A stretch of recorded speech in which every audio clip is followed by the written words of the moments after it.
Okay, so, you know, tell me your name and how old you are and where you're from. My name is Steven. I'm 21 years old, and originally I'm from Connecticut. And how long did you grow up in Connecticut for? I lived in Connecticut till I was 18 years old, and then I moved to New York City to go to school at Hunter College. How do you like Hunter College right now?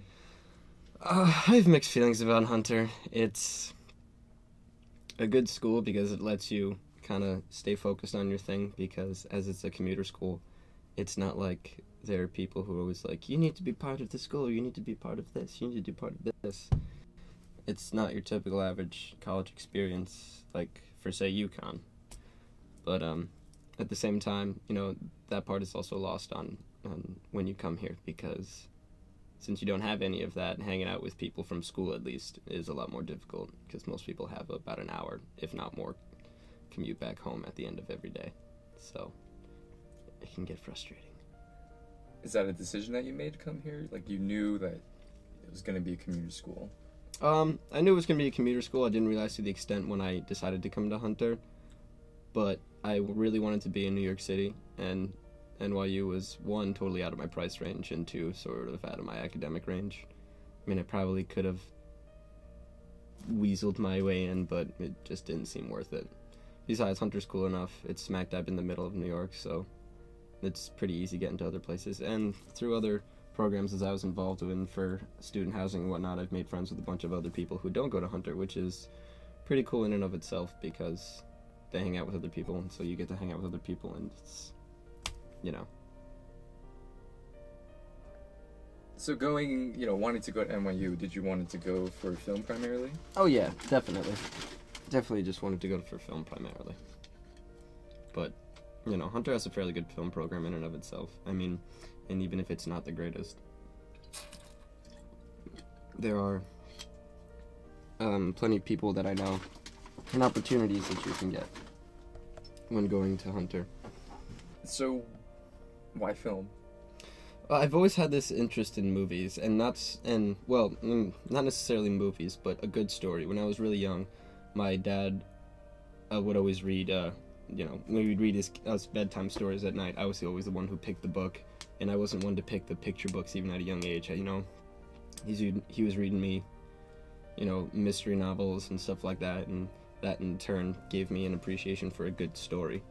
Film, I found, is just the best way to really get someone to be totally immersed in an entire story world. Books are great because you have an imagination, and movies are good and music is good because, it plays to the audio part of you and you can think off of that, but a movie is really the only place that you can take your picturing of a certain world in a book and then bring it to life to show other people, to say, hey, I read this book and this is what came to me. What do you guys think? Or also it's just... It's your interpretation. Yeah, it's an interpretation, but at the same time, I've always felt like it's sort of a justified interpretation. Were there any films in particular that really influenced you in the past? Oh yeah, Star Wars. Growing up, I was a huge Star Wars nerd, and that led me on to a lot of fantasy stuff. I read a lot of fantasy novels growing up, and Lord of the Rings was big on me. Any kind of sci-fi was really big. I would never really got into Star Trek, but I always appreciated it for what it was.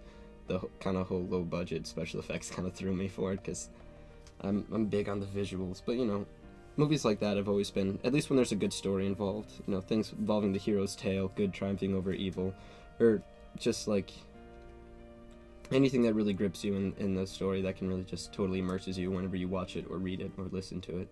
So was there one particular moment that you just realized, okay, I'm going to do film right now because this is my passion, this is what I love, and this is what I want to do?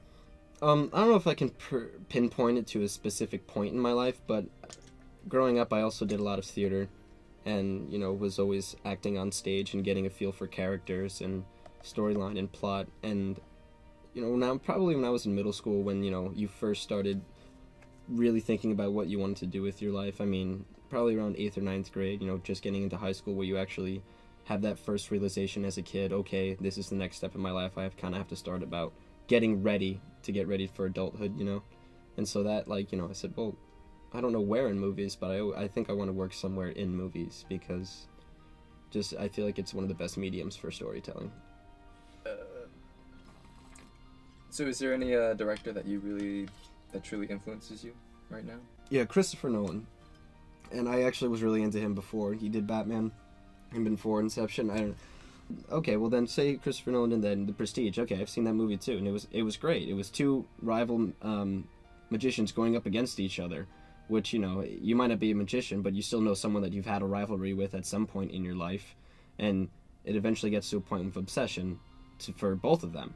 You know, one of them, you know, it becomes a back and forth as a rivalry. It totally erupts into this all-out, I need to be better than you at the cost of my own life even, which, you know, for a lot of people it's not that extreme, and it's the cinema. You know, you can get that dramatic without having to worry about real-world ramifications and repercussions for it. But obviously everyone in their mind has played out certain rivalries, certain things in their mind that have gone to, you know, various extremes, or even had that happen to them in real life. It's not about the special effects. It's not about having a certain actor. It's really about what the story is about. Yeah. And how we can really relate to everyone else. Yeah. And, you know, obviously special effects help, and a good actor helps, obviously. But I think that, you know, special effects are kind of their own thing. They can be very tastefully put into a movie, or they can just be crammed in and totally distract you from what is actually important in the actual movie, i.e. the storyline. And a great actor helps, but I think more often than not, you can get a great performance out of someone who is a mediocre actor if you just, you know, find out, you know, if you find a way to motivate them and find a way to get them immersed into the story as you are. Yeah. All right. Thank you so much. You're welcome. Great interview. Cool.